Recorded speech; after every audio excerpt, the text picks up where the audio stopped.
Bon, je vais faire un petit récapitulatif avant de vous parler des invasions hilaliennes. Donc, quand on a parlé de l'an 800, vous savez, ceux qui ont connu l'histoire européenne, c'est le sacre de Charlemagne en décembre l'an 800, Hassilou.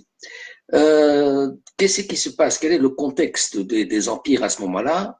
Donc, il y a un nouvel empire carolingien, c'est l'empire de Charlemagne, et Charlemagne se convertit au christianisme.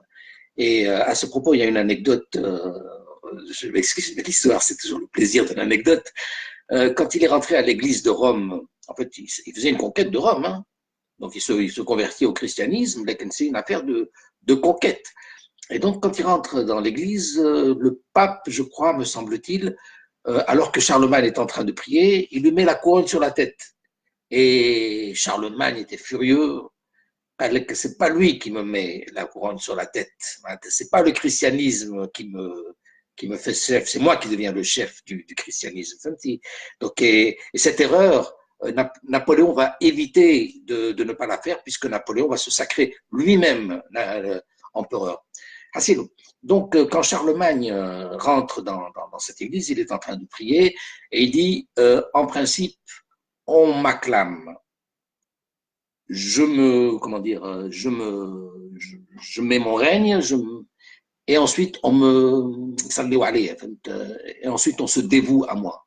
Donc il voulait ce type de chronologie qui n'avait pas été respectée par le pape, et c'est comme ça qu'on dit que Charlemagne s'est converti au christianisme. Assez d'eau. Enfin, c'est juste pour vous dire qu'en Europe occidentale, on a ce nouvel empire carolingien qui va depuis les Pyrénées jusqu'en Allemagne, et avec Aix-la-Chapelle pour capitale. Et nous avons à côté l'Empire byzantin qui est en déclin.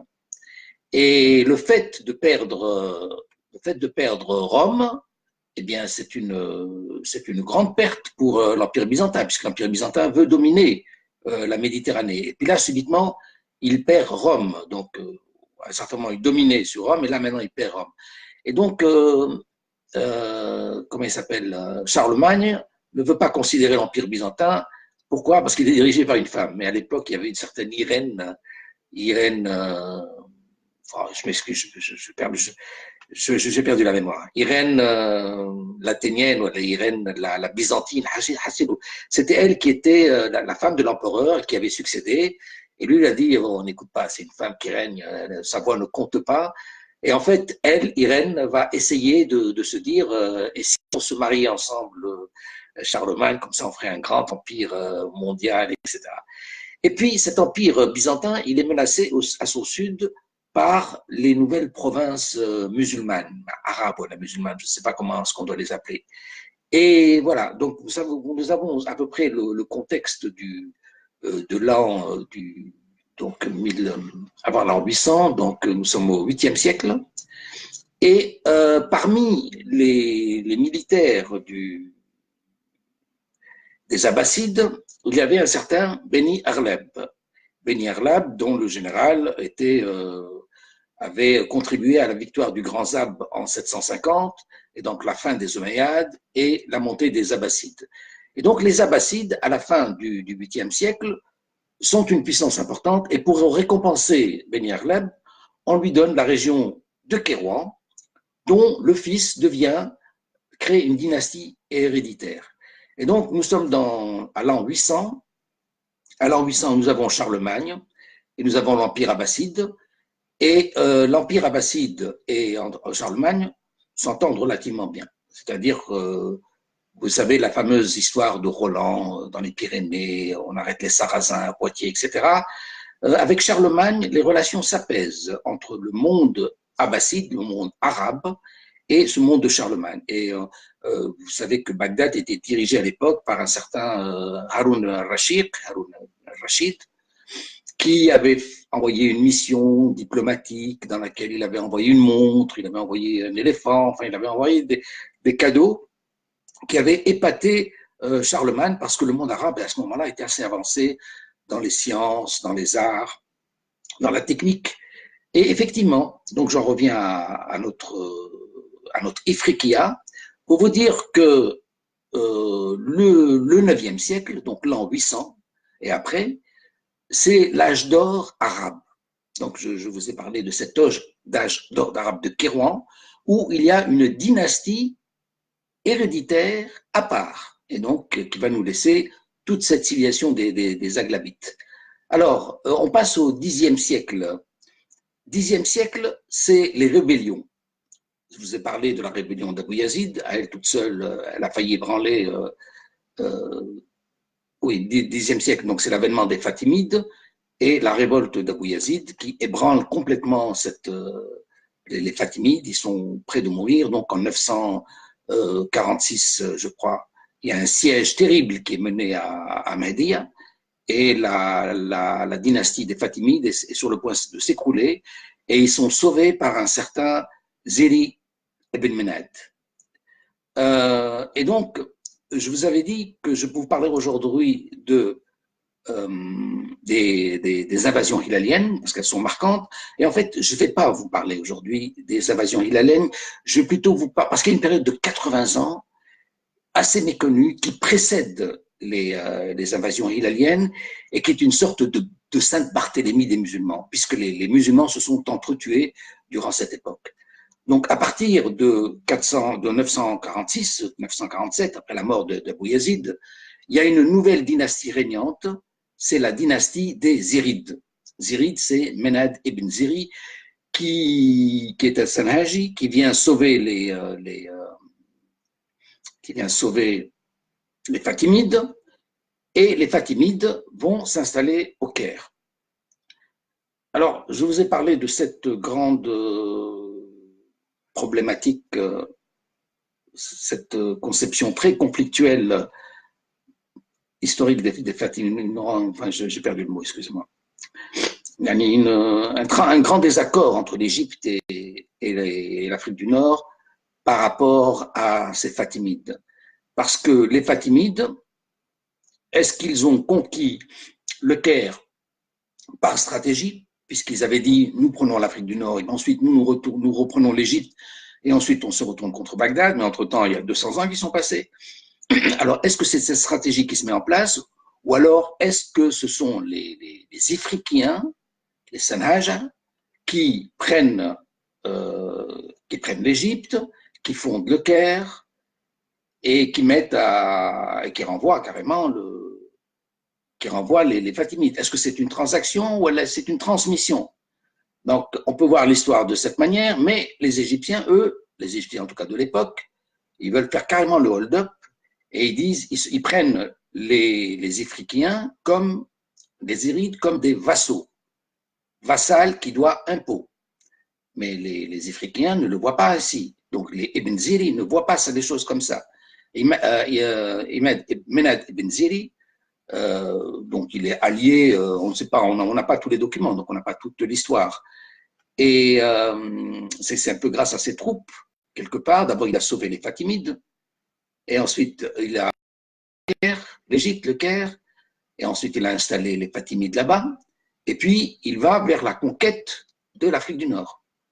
Donc, c'est quelqu'un qui se retourne sur l'Afrique du Nord. Et là, pour la première fois, avec la dynastie des Zirides, nous avons des Berbères au pouvoir. Nous avons une dynastie berbère.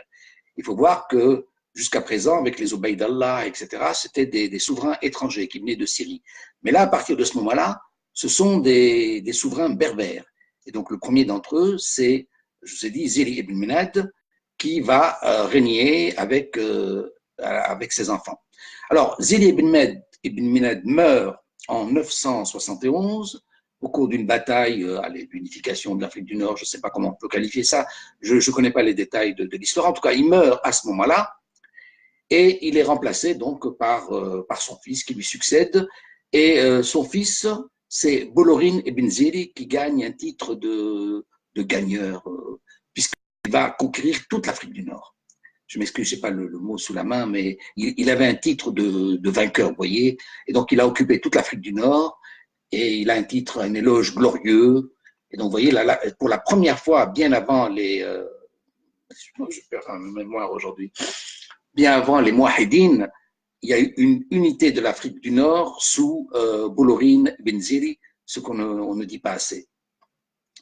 Et alors, son successeur, c'est Mansour ibn Ziri, qui lui, dès qu'il prend son règne, la première chose qu'il dit, il dit « Je ne suis pas de ceux qu'on nomme d'un trait de plume ». Ça veut dire, vous, les Fatimides d'Égypte, vous êtes en Égypte et je ne suis pas dépendant de vous. Il le dit « J'ai reçu ma terre de mes aïeux et on ne me nomme pas de cette manière. Et donc, il n'y a pas d'impôt à payer, il n'y a pas de vassalité, il n'y a pas de soumission. » Donc, oui, voilà la situation sous Mansour ibn Ziri.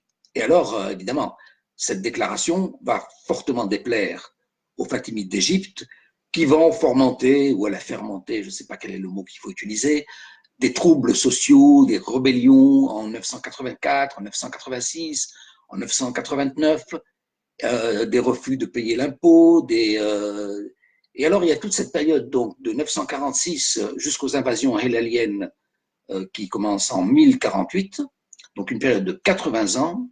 Il y a des troubles qui sont fermentés d'une part, peut-être par l'Égypte, mais aussi certainement par un mécontentement local.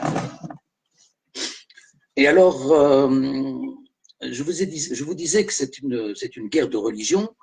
Pourquoi? Parce que les Ibn Ziri sont quelque part les descendants de chiites. Mais leur conflit avec les Fatimides les amène à rompre avec la religion du chiisme. Et ils interdisent tous les drapeaux, ils interdisent toutes les expressions du chiisme. Et donc, eux se convertissent, le gouverneur se convertit au chiisme, et il oblige les populations aussi à se convertir. Donc, il s'attaque aux ibadites djerbiens, il va égorger tous les savants ibadites, parce qu'ils sont attachés à leur foi. Il va interdire le chiisme, il va détruire la ville de Raqqa, parce que les habitants sont encore attachés au chiisme des Fatimides. Et donc, il va essayer d'imposer, enfin, il va imposer le malékisme durant toute cette période. Donc, la période des Ibn Ziri est une période des Ben Ziri, la dynastie des Zirides, comme on dit, qui va durer près de 180 ans, va quand même être très dure en Afrique du Nord, parce qu'elle va fractionner les populations, elle va faire des oppositions, il va y avoir des guerres de religion. Voilà. C'est à peu près, il me semblait que c'était important de vous parler de cette période-là, avant l'avènement des Hilaliens, parce que les Hilaliens, donc vous savez, ont été libérés par l'Égypte. C'était déjà une plaie pour les Égyptiens. Et comme les Fatimides sont déjà en conflit grave avec les Zirides, et donc on va essayer de provoquer des tensions, des révoltes sociales, et là on va carrément libérer les Hilaliens qui vont descendre, qui vont déferler sur l'Empire nord-africain et qui vont tout ravager. Et on a de mémorables citations d'Ibn Khaldoun, mais ça sera pour la prochaine fois. Et donc, qu'est-ce que je voulais encore vous dire et donc, en fait, les troubles qu'on a vécus sous les Zirides, la brutalité, la violence, les tentatives de conquête, les atteintes civiles, vont en fait démobiliser et diviser les populations locales et on ne va pas voir le danger extérieur. On est tellement pris dans des conflits intérieurs et internes qu'en fait, on ne va pas voir l'avènement des Hilaliens. Voilà. C'est surtout ça que j'avais envie de vous dire. Et tout ça est basé sur la controverse essentielle entre le Caire, Caïro, l'Égypte des Fatimides et la Tunisie des Zirides, si je puis dire, ceux de Mehdi. Est-ce qu'ils sont les successeurs ou est-ce qu'ils sont les vassaux? Et donc, ce sont deux perceptions différentes qui vont nous amener vraiment à des graves, des pages dramatiques de l'histoire. Bon, allez, une autre fois, je vais vous parler des Hilaliens. Ciao, ciao.